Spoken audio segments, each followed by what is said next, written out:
walaalkayga muslimka ahow weligaa ha dulminin qof walaalkaa ah, weligaa ha xaqiran.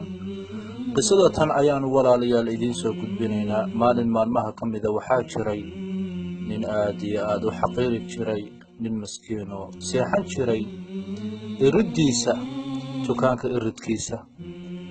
maalin walba miskiinkan yari wuxuu seexdaa iridda ninka kan dukaankiisa. isna wuu xaqiraa, wuu dulmiyaa, wuu garaacaa. subaxii markuu dukaankiisa furo, mar biyuu ku sayriyaa oo ku kiciyaa, mar laad buu araxda kaga dhuftaa. xaqiiqatan waxaad mooddaa inuu aad iyo aad u dhibsaday, waxaad mooddaa inuu maskiinkan aad iyo aad u xaqiirsaday. laakiin arrin mucjiso ah baa dhici doonta, arrin ka yaabisaa ku dhici doonta. ninka kan miskiinka maalin walba dulminaya, miskiinka waxba ma siiyo, iridkiisa ayuu seexdaa, ag fadhiistaa. maalin walba cunto ayuu ku hor cunaa, waxba kama siiyo. walaalayaal, ninkii sida uu maalin walba u dulminayay miskiinkii, oo maalin walba laad mar ku dhufanayay, wuxuu leeyahay hadeer war waxaan maalin walba maxaa nagu salliday, makaadiwi nala soo ag-aadaya. laad buu ku dhuftay. miskiinkii aad iyo aad buu xanuunsaday, aad iyo aad buu arrintaa uga xumaaday. arrinta dhici doonta walaalayaal waxay tahay arrin dadkoo dhan ka yaabin doonta. wallaahi walaalayaal, cibra arrintan idinku sugan. maalintii dambuu dukaankii furay, imise miskiinkii ma ag hurdo. maalin labaadii buu furay, imise sidii oo kale, imise ma joogaba. hoos buu eegay, wuu shakiyey. maalin saddexaadii buu haddana furay, hoos buu eegay, imise miskiinkii ma joogo. subxaana allah walaalayaal, waxaa dhacda hareerihiisu eegay ninkii daalimka ahaa. wuxuu is leeyahay aawey maxaa ku dhacay, mar walba adigu kusoo ag seexan jiraye. islaantana waxay leedahay ma waxaad raadinaysaa miskiinkii.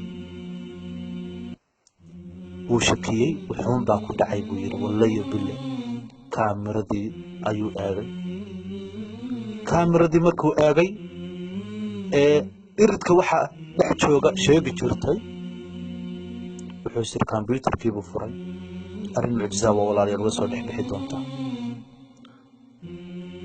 wuxuu arkay wakhtiyadii uu soo xasuustay uu dili jiray oo kaamiradu ka dhex tustay. miskiinka uu dulmin jiray wuu sii dhaafay. kaamirada wax cajiiba uga soo dhex bixi doona walaalayaal. miskiinku habeenkii dukaankiisa agtiisa aad buu u nadiifin jiray, laa ilaaha ila allah. isna waa uu garaaci jiray. miskiinkuna habeenkii dukaankiisa ayuu u ilaalin jiray, tuugada ayuu ka celin jiray. wakaa bal walaalayaal eega, oo miskiinkuu dulmin jiray. hadda ayuu qoomamoonaya walaalayaal. islaantii gabadhan subaxii ayay dukaanka ka wada shaqeeyaan ninka daalimka. habeenkeedu cunta u keentaa, way u naxariisataa. bini aadamku kale naxariis badan. arrin kalea uga soo dhex bixi doonta meesha. maalin maalmaha ka mida ayaa mid ku kaajaya meheradda agtiisu ka celiyay. wuxuu soo xasuustay subaxii uu lahaa sanka saa dhahayay oo ku xaqirayay miskiinka. sidoo kale fiidooga wuxuu ka dhex arkay tuuga ayaa soo weerartay dukaankii. imise ninkii miskiinka ahaa ayaa damcay inuu tuugadii ka celiyo dukaanka. way ka adkaadeen tuugadii.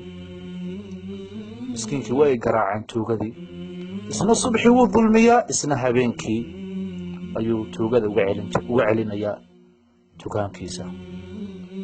miskiinkii ayay tuugadii garaaceen meel walba laad iyo feer kala daalay ilaa ay nafta kaga jaraan. kana midi la soo baxaya, dhabarku ka gelin doonaa. allah, wuxuu soo xasuustay wakhtiyadii uu maagi jiray oo biyaha ku shubi jiray.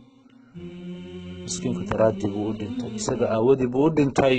allah isagoo dukaankiisa u ilaalinaya, tuugada uga difaacaya. walaalkayga muslimka ahow, qof weligaa ha xaqiirin walaalkayga muslimka ahow. lacalahu inuu adiga faa'iido kuu yahay aadan ogeyn. walaalkayga muslimka ahow, hadhow waxba kuu tari mayso inaad murugooto. nadaamo iyo qoomama waxba kuu tari mayso. masaakiinta ha dulmin. miskiinkii halkii buu ku geeriyooday.